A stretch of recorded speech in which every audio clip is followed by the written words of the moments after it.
Hello, welcome to day 2 of applications of sinusoidal functions. Today we're going to seek Mr. Warnell's buried treasure because he's a pirate. But skillfully he has hidden it buried in the side of a mountain range. Now the range is sinusoidal, which means it's going to repeat itself over time, like sine and cosine. The valley to the left is filled with water to a depth of 50 meters, and the top of the mountain range is 150 meters above the water's level. Our x-axis is at water level, and that the y-axis is 200 meters to the right of the deepest part of the water. And they tell us that the top of the mountain is at 400 meters. So they don't tell us to do directly, but in part A they do ask us to write the expression. So it's best to just graph this because it's easy to get the equation if we graph it than just trying to do it all out by hand. So we graph everything. They tell us that the bottom of the lake is at 50 meters, and they tell us it is 200 meters in this case to the left of our y-axis, like so. And that the mountain range is at 400 meters, so right over here, and it's at 150 meters. So we get our sinusoidal function. I'm just going to graph it. It's sinusoidal, so it kind of looks like this, and it keeps going. And look, here's me protecting my buried treasure. Come at me, bro. Alright, now our next thing we have to do is we're going to write the equation. Now, we have enough information to write the equation, but because we have to find the period later, I want to talk to you guys right now about this. The period is when we start to repeat ourselves, and if you notice, we haven't started to repeat ourselves yet. We start down at the bottom, but we never go back to the bottom. So we can easily kind of fix that, or just even think about that. The distance from the bottom to the top, that's 600 meters. That's only half of our period. If I keep going, or double it, that's going to give me my full period, which is going to be, you guessed it, 1,200 meters, or at about 1,000 meters over here somewhere. Not drawing the scale, but we get the idea. Now, our next example question, now we have to write our expression. It is sinusoidal, so we're going to use our cosine function. Y equals cosine, or A cosine B. This time they're asking us to use X minus C plus D. So there's our equation. Using A, find B, find C, find D. So D is the easiest. It's our midline. If you know your midline, you got D. So to look up here, the midline is exactly why we call it the midline. It's in the middle. So we're at 150, down here at negative 50. That's 200 meters. Half of that is 100 meters. So we're going to be 100 meters above the bottom or 100 meters below the top. Either way, it's going to put us at 50 meters. And I draw my midline in. Remember, that's our midline right here. Now the midline, therefore, is 50, and that's our D value. Now the midline also gives us our amplitude, the distance from the peak to the actual line itself. That's our amplitude, which in this case turns out to be, well, you guessed it, 100 meters. See? Ta-da! Now, to get B and C, we have to think a little bit. C, remember, we called that our phase shift. That's our phase shift. And that's just the distance between the y-axis to the peak. There's C, and it's 400 meters away. So phase shift is 400.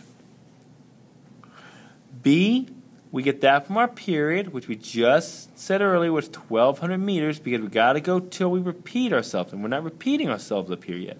We're at the bottom, we're at the top, we got to go back to the bottom again. And we use our formula, period equals 2 pi over B, or 1,200 equals 2 pi over B. Solving it, cross-multiplying, you can check this out. We get B equals pi over 600, which gives me my equation. Y equals A, 100 cosine, pi over 600, X minus 400 plus 50. And there's our equation. Now that you have expertly calculate the equation of my map, of my mountain. Now you get to go find the buried treasure. So to do that, we are going to... Oh man, bummer. I actually told you where my treasure was buried. Oh, how fun is that? So what we have to do is we have to just kind of think about it a little bit. So if I kind of draw this one, they're asking us the treasure is buried at the point 130-40. Which would be the shortest way to dig the treasure, a horizontal or vertical tunnel? So let's deal with the vertical first, because that's actually going to be easier, the vertical tunnel. Okay?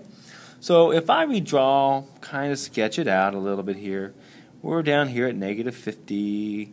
We come all the way up here. There it is. At the point 130 and a height of 40, there's my treasure. We need to get this vertical distance right here to get to the treasure.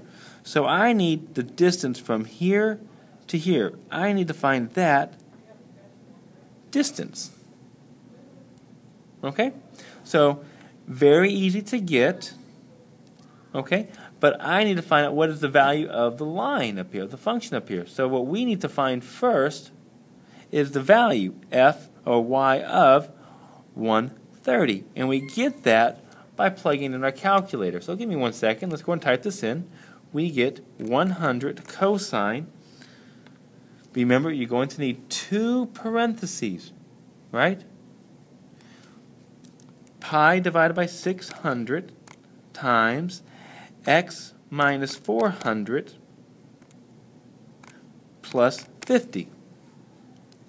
And change your window to match your graph, okay?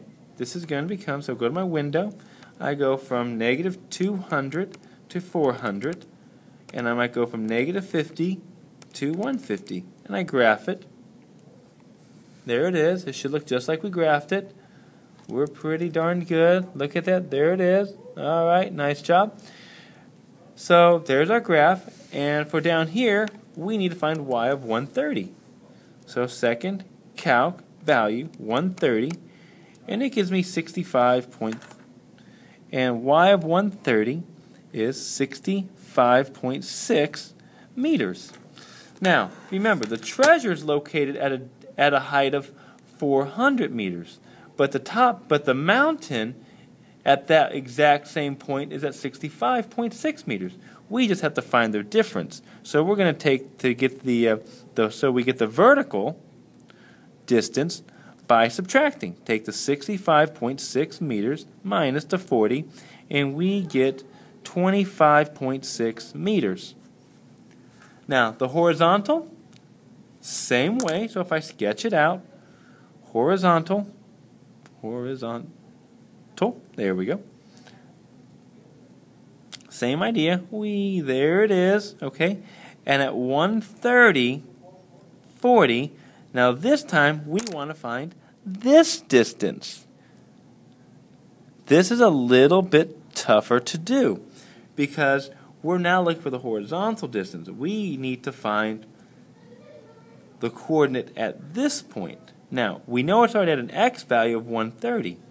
So we need to find what is the x coordinate here. And that's a little bit harder to do. We need to find x when we need to solve this equation. F of x equals 40. So we need to find out what is our x coordinate when our y value is 40. So we use our equation up here. Now, we already have our equation in the calculator. We'll let that be y1. This is our y2. So if you go to your calculator, go to your graph, let y equal 40, go to y equal 2, go to 40, hit enter, graph it, find out where they meet, second calc,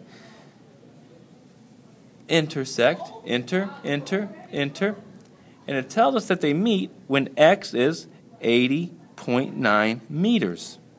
So I have to find this difference now. So the horizontal distance is going to be 130 minus 80.9 meters. And that's very easy to do. Quit. We go 130 minus 80.9, and we get 49.1 meters. So clearly, vertical is better. And that's where you dig your tunnel. All right. We're going to do part 2 in just a few moments, so make sure you take a look here. If you have any questions, ask tomorrow in class. Thank you.